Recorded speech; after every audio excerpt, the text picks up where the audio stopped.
Si escucha una opinión, dato o corriente de pensamiento y le genera una reflexión, está usted escuchando Puntos Suspensivos. Puntos Suspensivos.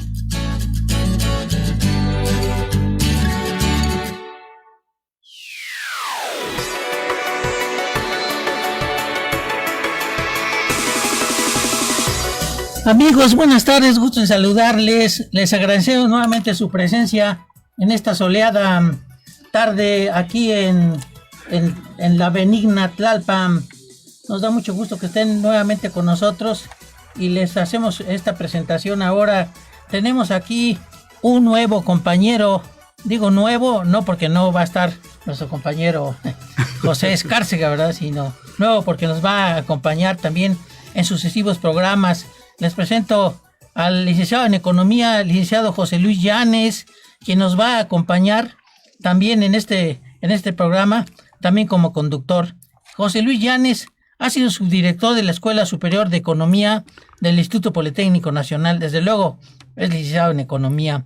Fue director de planeación también del Instituto Politécnico Nacional. Ha tenido una gran experiencia en administración pública, en diversas actividades, desde luego de la administración. Actualmente desarrolla actividades de formación política en diversas instancias. Así que no la hago mucha presentación a José Luis, porque es una gente muy cercana aquí a nosotros, a Puntos Suspensivos. Así que, José Luis, te doy la bienvenida, ¿eh? Muchas gracias por la invitación. Aquí estamos con ustedes. Gracias, José Luis, gusto saludarte. Y bueno, pues ahora, como prometimos, tenemos aquí la presencia grata de un embajador mexicano que es una gente progresista, una gente que comulga con las ideas de transformación que están teniendo lugar en nuestro país. El maestro embajador Tirso Beltrán, él ha estado sediado en el Medio Oriente, en varios países, entre otros en Arabia Saudita, ha estado en Kuwait. Así que vamos a aprovechar su experiencia en el Medio Oriente, en aquellas regiones, para preguntarle algunas cosas. También ha estado en Panamá, en Indonesia, en Australia, en Suecia. Así que tenemos aquí un embajador con más de 30 años de carrera diplomática, José Luis, así que seguramente va a haber mucho interés en escucharlo. Luego, el embajador Tirso Beltrán es maestro en Seguridad Nacional por el Colegio de la Defensa Nacional y ha sido profesor también académico de Integración Económica y Política Exterior de México. Así que, pues, le damos la bienvenida al embajador Tirso Beltrán. Gracias, Héctor. Gracias por estar con nosotros. Gracias por la invitación. Muchas gracias. ¿Cómo no? Placer. No, al contrario, nos da mucho gusto que estés aquí. Y la verdad es que pues, nos da mucha pena porque habíamos anunciado que estaría con nosotros el embajador Sergio Romero, que es aquí nuestro asesor diplomático, ¿verdad? Es una gente que siempre contamos con él, pero lamentablemente, pues, por cuestiones de salud no pudo estar con nosotros. Pero nos ha prometido que le vamos a poder hacer una o dos preguntas por teléfono, a ver si tenemos manera de preguntarle algo. Muy bien. Pues un saludo a Sergio, que me hubiera gustado mucho verlo aquí. Sí, que nos acompañara. Bueno, ya lo tendremos por aquí pronto. Bueno, pues sin más preámbulos, yo entro a la siguiente cuestión, José Luis y embajador Tirso Beltrán. Gracias. Fíjate que hace cuando estaba como más o menos como en su segundo o tercer año Peña Nieto, tú recordarás, embajador, que él llamaba a los embajadores y cónsules en el exterior, cada año los llamaba lo sigue llamando los presidentes ahora, ¿verdad? Y por ahí del 3 o 4 de enero, ¿verdad? Se sienta con ellos el presidente y empieza con los secretarios de Estado, cada uno informan a los diplomáticos de qué se está tratando la cuestión, en qué cosas pueden ocuparse mucho, las prioridades del gobierno, etcétera, etcétera. Recuerdo que en esa ocasión el presidente Peña Nieto, cuando estaba como tercer año, les dijo a los embajadores, les dijo algo como lo siguiente: por favor, hablen ustedes bien de México. Pues la verdad, a mí me dio una gran pena. Yo ya estaba retirado del servicio diplomático, pero me quedé pensando en mis ex compañeros y dije, ¿pero qué van a hacer estos ex colegas diplomáticos? ¿Cómo pueden hablar de bien de México aunque quieran, si tenemos 250,000 muertos que nos ha legado la lucha contra el narcotráfico, la lucha fallida de Calderón y de Peña Nieto? Entonces querrán que los diplomáticos apliquen aquella frase tan socorrida, ojo, de los malvados diplomáticos, que dice lo siguiente, fíjense bien, dice, diplomacia es hacer que los demás crean que uno cree lo que uno no cree. Entonces, yo digo, bueno, pues qué trabajo tan difícil, ¿verdad? Entonces ustedes piensen, se piensa generalmente pues que los diplomáticos se la pasan allá en la copita y en los cócteles, que por cierto, al principio a uno le da mucho gusto cuando está joven y lo puede hacer, pero después de los años ya el asunto ya es una cosa muy cansada. Pero a ver, le vamos a preguntar aquí al embajador Tirso Beltrán, ¿es posible, embajador, que sea correcto pues aquella frase de nuestro presidente que dice que la mejor política exterior es la política interior? ¿Tú cómo ves el asunto, embajador? Héctor, pues efectivamente creo que ese siempre ha sido un llamado y un exhorto que se nos ha hecho a los miembros del CEN para hacer una promoción lo más positiva posible del país. Porque, como lo sabes, la política exterior es parte una herramienta del desarrollo del país. Es algo que tenemos que tener y utilizar adecuadamente, ¿sí? Y el servicio exterior es esa palanca para que esa herramienta funcione, ¿sí? Entonces, si tenemos un servicio exterior activo, capaz de proyectar una imagen positiva del país, es muy bueno. Pero no es solamente el servicio exterior el que tiene que promover el país. Esto lo hacemos todos. Claro. Todos. Desde los que estamos en el país y los que estamos fuera. Sí. La promoción de México y en este sentido la buena imagen del país la hacemos todos. Sí. No podemos desvincular una cosa de la otra. Obviamente, antes cuando las comunicaciones eran el telex, el fax, ¿sí? O incluso el telégrafo, pues sí podíamos ocultar lo que pasaba en el país y negarlo y dar nuestra versión. Hoy, en la era de las comunicaciones y de la tecnología y de las organizaciones de las ONGs, es algo que no podemos, y es el reto que tiene la diplomacia ahora. La diplomacia moderna tiene que enfrentarse a los medios y a las agencias de noticias y tratar, sí, de precisar la exactitud de los acontecimientos en el país, ¿sí? Y también tratar de ponderar que la problemática del país se está tratando de resolver, que no es algo que estemos los mexicanos aceptando de una manera resignada o pasiva. Creo que todos estamos preocupados por esta situación y que todos queremos revertirla. Tratar de revertirla al menor tiempo posible es el gran reto que yo creo que todos estamos tratando ahora de asumir y de impulsar. Sí. Yo creo que sí, en parte ahora en esta coyuntura actual, la política interna dice mucho de la política o de la imagen del país. Hay muchos países que tienen en orden sus asuntos internos. Claro. ¿Sí? Y si tienen ese orden interno, eso genera seguridad, genera confianza. Y de verdad es bien importante ese activo.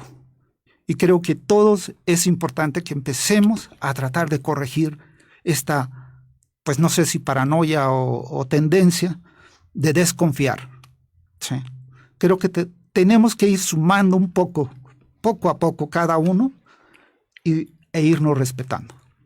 ¿Sí? Porque esta es también una cuestión interna de vernos todos pues con esa imagen de hermanos casi. ¿Sí?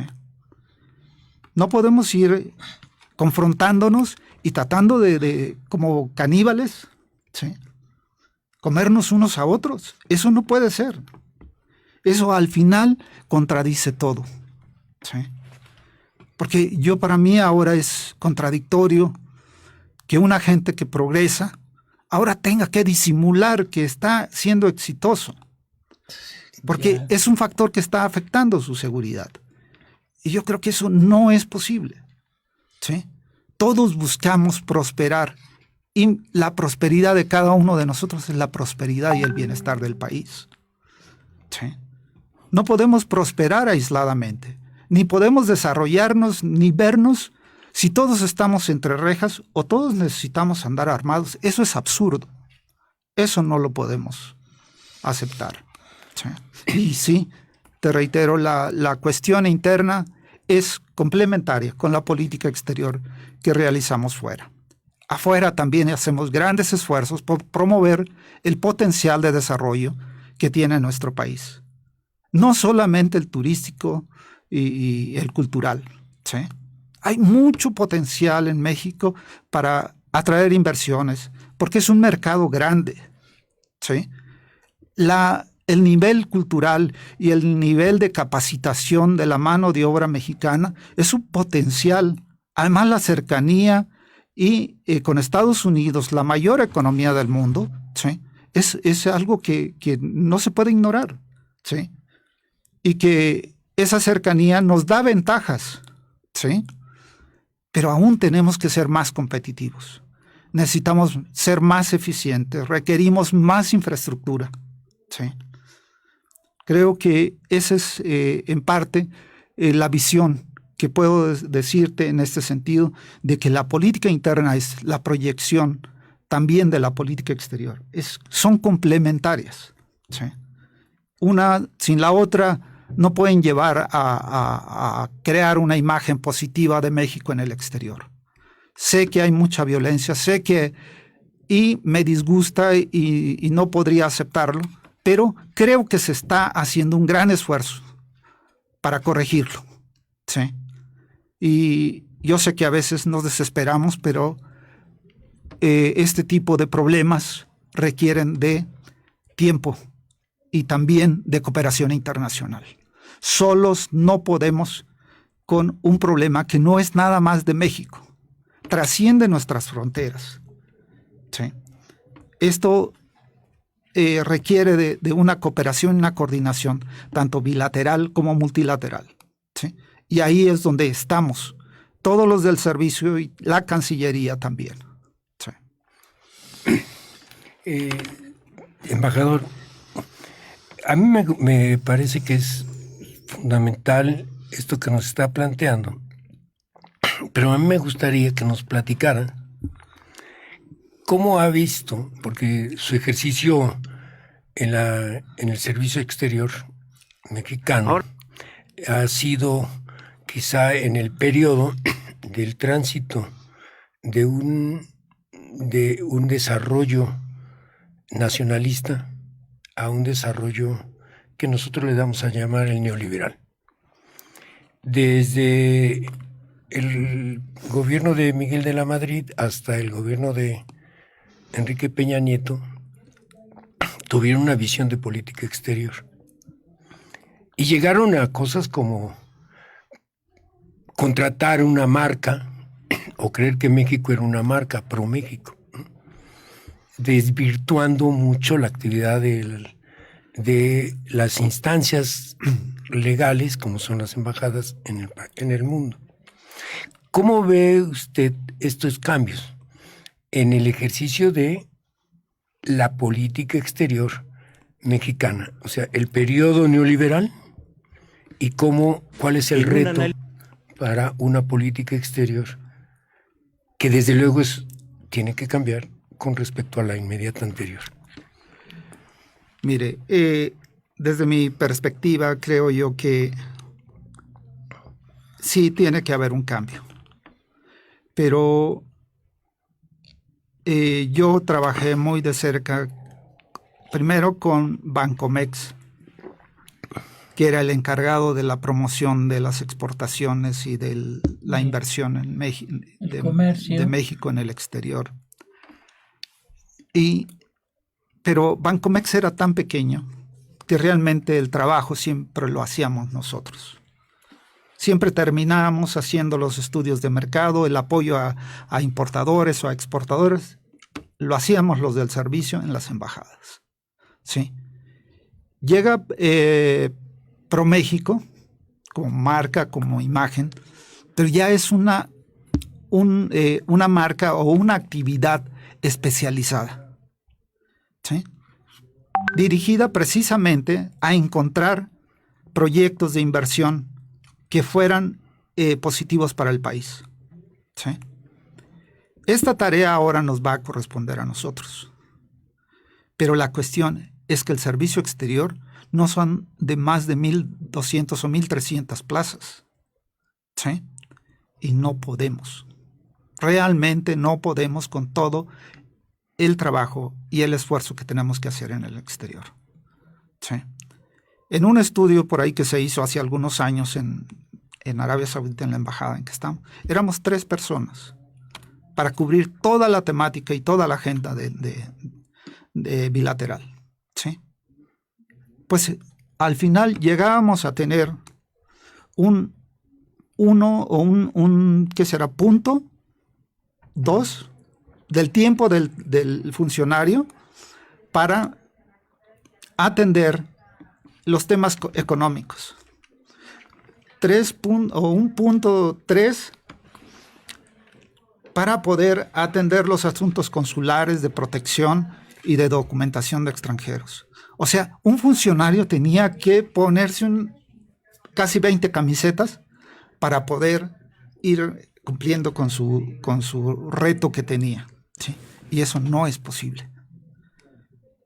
El miembro del servicio exterior también tiene familia y también tiene un límite físico, ¿sí? Sí, entonces creo yo que sí es necesario hacer cambios, pero hay que ir haciendo cambios graduales y también acordes con la realidad internacional, ¿sí? El sistema de comercio internacional no ha cambiado. Aunque toda la cuestión neoliberal esté yendo hacia atrás y esté en receso, ¿sí? La cuestión tecnológica, ¿sí? Eso no va a cambiar, ni se va a detener, ¿sí? El avance científico tampoco. Entonces, no podemos prescindir de herramientas que nos permitan, ¿sí?, mantenernos en esa dinámica. Porque cada país es como una locomotora, ¿sí? Y vemos como Vietnam, Malasia, ¿sí?, Brasil y otros países nos están dejando atrás, ¿sí? Y tal vez podemos engañarnos y pensar que esto es una competencia ilógica, incoherente, inconsistente. Pero solos con nuestros propios recursos, ¿sí?, pensar en una autarquía es imposible, ¿sí? Yo creo que el mundo que nos está tocando vivir tenemos que conciliarlo con una visión moderna, pero con un sentido social y humano, ¿sí? Está bien. A ver, embajador Tirso Beltrán, aquí le hace una pregunta al público. Muy bien. A ver cómo la ve, dice. Jaime Uribe, bueno, dice: hola, para el embajador me gustaría presentar ¿qué opina sobre la deuda de Pemex? Porque un grupo de mexicanos que radicamos en Estados Unidos y estamos iniciando un proyecto para el rescate de nuestros energéticos en conjunto con mucha gente en México, ya tenemos la aprobación para entregar el proyecto de nación. Ahí está medio complejo. Está medio complicada, sí, la pregunta, ¿eh? No. Sí, yo creo que sí, tiene que ver con un asunto de, desde luego, la deuda que se contrató durante los últimos 30 años, Pemex, y con ese gran propósito de privatizar a la principal empresa pública del país, pero quizá tendríamos que prepararnos para esa respuesta en otro momento. No sé, Sí, señor embajador. habrá que ver desde qué perspectiva se está planteando, qué proyecto tiene, cuál es la idea. ¿Sí? La deuda de Pemex evidentemente sería muy positivo que la pudiéramos reducir o poner bajo control. Eso no hay duda, creo que es de sentido común. ¿Sí? Creo yo que en lo que he visto no hay petrolera internacional que no sea exitosa. ¿Sí? Yo aquí mi sorpresa es que, y siempre mi cuestionamiento es por qué Pemex no está dentro de ellas, o por qué dejó de estar dentro de ellas, porque lo fue. Yo cuando estuve en Arabia Saudita y ahora en Kuwait, el reconocimiento a Pemex y a sus técnicos es increíble. Incluso tuve la suerte de conocer a varios técnicos mexicanos, ex trabajadores de Pemex, que se han ido a petroleras internacionales y ahora están prestando sus servicios en el exterior. Y seguro con mucho éxito, ¿verdad? Claro. ¿Sí? Entonces, eso es lo que tenemos que cuidar. Aprovechar al máximo el talento mexicano. Porque sí lo hay, sí lo tenemos. ¿Sí? Yo creo que, y respecto a la deuda, habría de quisiera tener más elementos sobre cuál es la propuesta de ese plan. ¿Sí? Sí. Porque hasta ahorita, bueno, tendríamos que tener un plan nacional de desarrollo que realmente tirara líneas. Sí, bueno, sí lo hay. Pero yo creo que sería más bien un proyecto nacional de país. Bueno. Que ese es lo que no hemos podido dibujar, ¿sí? Ni proyectar. Porque cada gobierno tenemos que poner fin a este cambio sexenal. Estos cambios sexenales de políticas son retrocesos. A veces son frenos en un sentido y tal vez surgimiento o recuperación en otro. Pero ¿por qué no llevar un proyecto nacional balanceado, equitativo? ¿Sí? Hay países que dan, pues, digámoslo francamente, en términos llanos, y haciendo aquí al apellido de José Luis, son exitosos y fueron países pobres. Está Suecia, ¿sí?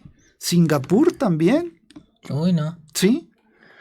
Y creo yo que hay una cuestión de verdad que tiene que haber un proyecto nacional objetivo, negociado, ¿sí?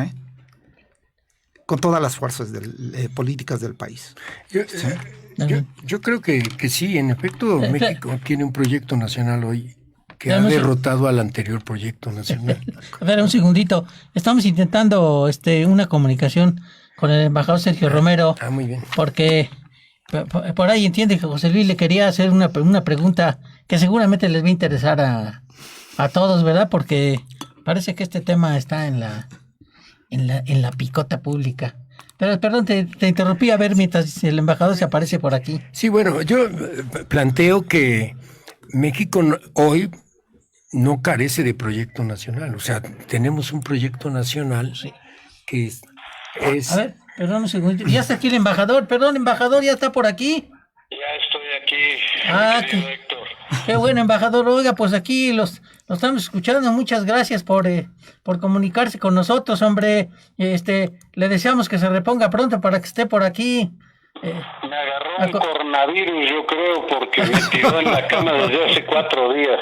Hijo de la canción. Pues le deseamos que se componga aquí el embajador Tirso Beltrán y José Luis, su servidor. Le mandamos un saludo. Y José Luis le quiere preguntar algo. Adelante. A ver. ¿Qué tal, señor embajador? ¿Cómo está usted?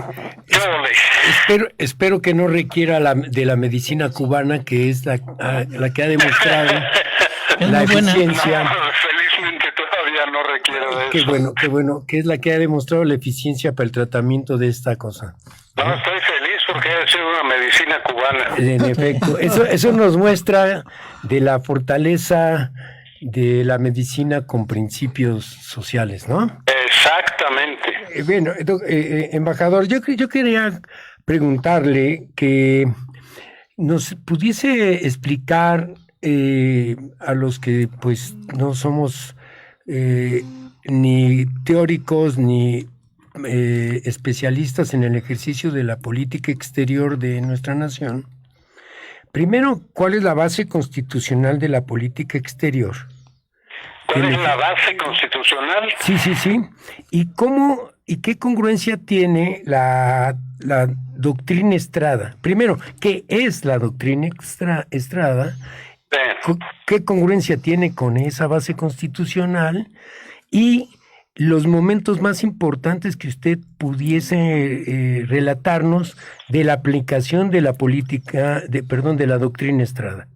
A ver, mira, la doctrina Estrada tiene su origen en las rupturas de los órdenes constitucionales en varios países de América Latina. Entonces, el secretario de Relaciones Exteriores, Genaro Estrada, si mal no recuerdo, el 28 de septiembre de 1930, publicó un boletín en el que se decía que ante los cambios de gobierno que ocurrían en algunos países, México consideraba que pronunciarse o reconocerlos o desconocerlos era inmiscuirse en los asuntos internos de esas naciones. Entonces, que México o retiraba o mantenía a sus agentes diplomáticos sin hacer consideraciones de ningún tipo. Esta es la doctrina Estrada en resumen, ¿sí? Ahora, los principios constitucionales de política exterior tienen su razón de ser en nuestra historia, desde luego, pero son también principios del derecho internacional público. Estos principios están en las Naciones Unidas y están en la Carta de la OEA también, aunque la OEA últimamente ha estado haciendo barrabasadas. Así es. Entonces, su secretario. nuestra historia nos lleva a defender, por ejemplo, los principios de autodeterminación y no intervención de manera categórica. ¿Sí? ¿Por qué? Por la revolución. Simple y llanamente por eso. Cada vez que había alguna cosa, de inmediato venía el no reconocer. ¿Cuánto tiempo se tomaron en reconocer al gobierno de Madero? ¿Sí? Y así, entonces, te digo, tiene una razón de ser histórica y porque esos principios están en la Carta de San Francisco y en la Carta de la OEA. Ahora, la doctrina Estrada, pues la aplicamos cada vez que ocurre algún problema. Por ejemplo, en Bolivia, claro, ni reconocemos ni desconocemos al gobierno de facto. Mantenemos ahí nuestra embajada porque además es, como lo sabes, muy útil. Se ha brindado asilo a personajes importantes del gobierno de Evo Morales. Entonces, si vas un poquito más allá, pues cada vez que los militares rompían el derecho interno en Argentina, en Chile, en Paraguay, en Uruguay, simplemente México aplicaba la doctrina Estrada. Es decir, retiramos o mantenemos a nuestros agentes diplomáticos sin hacer ninguna opinión que pudiera interpretarse como una intervención. Perfecto, embajador, muy claro. Esta pregunta tiene un sentido. Quisiera plantearle una duda. ¿Qué hubiese sucedido? Y claro que el hubiera no existe, pero ¿cómo ve usted que se hubiera aplicado la doctrina Estrada hace unos 10 años, 5 años, si lo que sucedió en Bolivia precisamente sucediera cuando gobernaba este país, o Fox, Calderón o Peña Nieto? Bueno, lo que pasa es que estos gobiernos neoliberales con sus ideólogos de preferencia, Castañeda y ese tipo de gente, empezaron a decir que los principios constitucionales debían de ser flexibles. Es decir, aplicarlos era casi una decisión pues casuística, ¿no? Cuando la Constitución dice textualmente que el presidente de la República dirige la política exterior, pero más adelante dice que en esta actividad, ¿sí?, así, brutal, observará los principios de no intervención, autodeterminación de los pueblos, etcétera, etcétera. ¿Sí? Entonces ellos pues pensaron que era algo que se podía hacer a un lado. ¿Sí?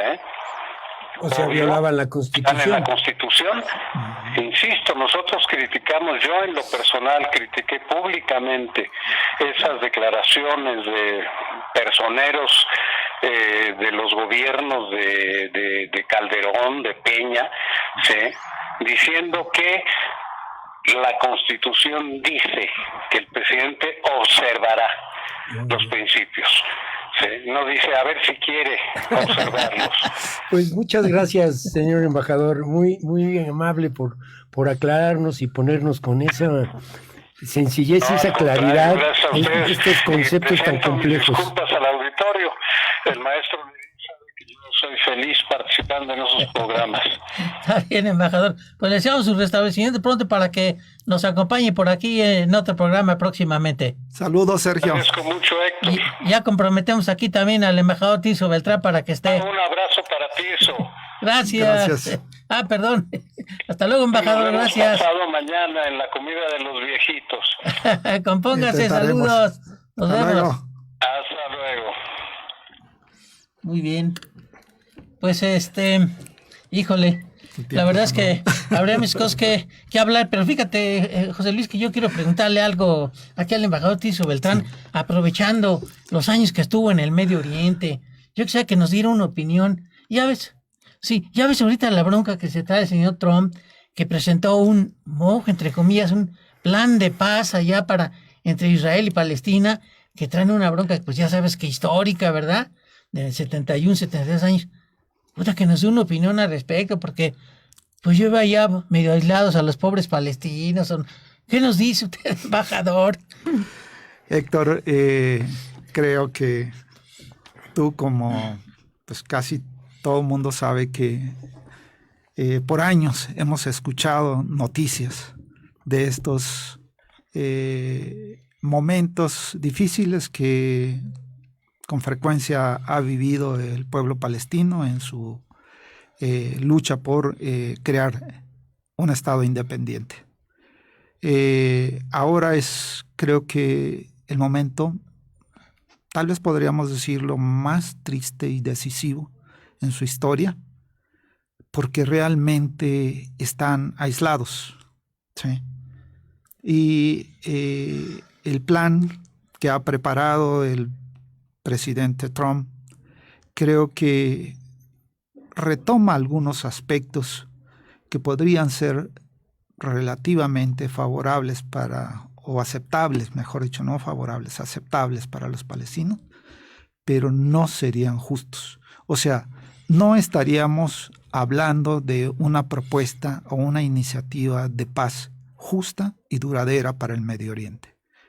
Creo yo que podría generar más problemas que traer una solución al problema. Creo que la coyuntura es complicada en el Medio Oriente, ¿sí? Y podrían los palestinos resultar sacrificados en este juego de intereses geopolíticos en la región, ¿sí? Porque ahora vemos la contundencia de Trump en imponer ciertas ideas, ciertas tendencias de política exterior, que tampoco es la política tradicional de Estados Unidos, ¿sí? Y que este acercamiento con Israel también creo que podría generar más problemas que resolver, que soluciones al conflicto. ¿Sí? Creo que habría mucho que decir al respecto del plan de paz, porque tiene, te digo, muchos aspectos que son imprecisos y que en primera permitirían a Israel extender su soberanía sobre los territorios ocupados actualmente y tener más, porque ahora la intención es, o la propuesta es que asuma la soberanía sobre Cisjordania, ¿sí? Que es, pues creo yo que ya viendo el mapa de 1948 y 67 y el actual, pues realmente ya no se entiende cuál es la propuesta, porque realmente el supuesto Estado palestino va a quedar fragmentado. ¿Sí? No, pues no. Aún más. Sí, no sería un Estado. Sí, no. Creo yo que eso que hablamos, ¿no? Sí, de la soberanía y el derecho de autodeterminación, no se estarían cumpliendo, ¿no? Sí. Pero no habrá en este momento, por ejemplo, embajador, ¿se acuerda usted del asesinato del general Soleimani de Irán, verdad? Y ahora con este plan supuestamente de paz, ¿tendrá un poco que ver con la coyuntura electoral o verdaderamente Trump trae así un rollo pues muy... No, pues está interrelacionado todo, ¿sí? Creo yo que todo lleva a imponer una visión en la región, ¿sí? Y claro, ese es un factor que favorecerá al presidente Trump, porque esto va a favorecer que el lobby judío o israelí en Estados Unidos pues siga respaldando su política hacia Medio Oriente, ¿no? Pero su política de su administración hacia Medio Oriente tiene muchas contradicciones, ¿sí? Incluso sus tradicionales aliados hay aspectos en que no están de acuerdo, ¿sí? Y hay muchos problemas exacerbados, encapsulados en la región que pues pueden estallar por cualquier lado, ¿sí? Está la cuestión de Siria, la situación de Líbano, la guerra en Yemen, esa guerra que de verdad... De Arabia Saudita, ¿no? Es una pena, ¿sí? Es una pena lo que sucede en Yemen y nadie diga nada, ¿sí? Entonces, creo yo que sí hay mucho por hacer en Medio Oriente, pero el plan del presidente Trump creo que aportará pocos elementos constructivos para una solución verdadera, ¿sí? Creo que este cambio de reconocer la capital de Israel, Jerusalén con la capital de Israel, es algo que pues rompe con todo. Hay un orden internacional, hay acuerdos, hay resoluciones de Naciones Unidas, hay infinidad de negociaciones y decisiones que son de derecho internacional, ¿sí? Y que no siendo serios y objetivos no pueden ignorarse o no deben ignorarse, ¿sí? ¿Quieres hacer una pregunta? No, sí. Nada más que decir, agradecer. Yo no una cosa muy, muy rapidísima. ¿Ves el asunto del muro que está planteando el señor Trump en la frontera con México? ¿Y ves el apoyo de Netanyahu para ese muro? ¿Qué querrán aquellos convertirnos en los nuevos palestinos? ¿Cómo ves? ¿Cómo se ve ese asunto? No, pues es parte solamente de juego político, de discurso, ¿sí? Obviamente no hay. Además, como les digo, el mundo es... La realidad internacional no está para poner muros, ¿sí? El muro es absurdo, ¿sí? Y esto que también se critica ahorita mucho a México por la cuestión en la frontera sur, creo yo que nos tardamos en hacerlo, ¿sí? Porque... O sea, que tú estás de acuerdo que sí. Creo yo, sí, porque no hay seguridad nacional sin un control de las fronteras. Es un principio básico, ¿sí? Y ya de ahí, sí. Pues muchísimas gracias, señor embajador. Pues lástima que sí. De estar con ustedes. Como siempre gracias sucede. por la invitación. Sí, ya ves que pues el tiempo nos nos apremia bien duro, tenemos un programa sobre otro y todos hay que andar a las vivas, pero comprometemos al embajador porque coincides, José Luis, que hay muchos temas aquí por discutir, ¿verdad? Y una gran cantidad de cosas que, bueno, nunca cabríamos. Embajador, gracias, Héctor. Le agradecemos su primera visita. Un placer. Esperamos que no sea la primera, hombre. Aquí ¿verdad? estamos, Héctor. Ya estaremos aquí en México para, pues también comentar a ver cada si vez que me den la oportunidad. Está bien, a ver si así nos sentamos con el embajador Sergio Romero, ¿verdad? Claro. Que le deseamos que se componga y venos aquí. Podríamos analizar precisamente la parte del proyecto nacional que triunfó en las elecciones y el Plan Nacional de Desarrollo que ya fue presentado y aprobado. Correcto, sí. Interesante el tema. Está bien. Sí. Bueno. En la materia. Perfecto. Sí, creo que hay visiones que se pueden complementar. Sí. Creo yo que siempre el diálogo enriquece. Claro. Sí. Perfecto. Mira, más ya termino con esto. La próxima semana, espero que nos acompañen. Tenemos aquí a Pedro Miguel, ¿sí? Con un joven periodista también de la Mañanera, que van, sobre todo Pedro Miguel, va hablando sobre su libro dedicado al tema de Wikileaks y de este muchacho que está preso todavía en Gran Bretaña, Assange. Sí, o sea que vamos a hablar de política, de geopolítica y de 20,000 cosas, y va a acompañarnos aquí Pedro Miguel, así que están invitados todos y por favor, los que nos están viendo, escuchando, siguiendo en redes, están invitados la próxima semana. Gracias, amigos. Gracias. Hasta luego. Buenas tardes, saludos. Hasta luego.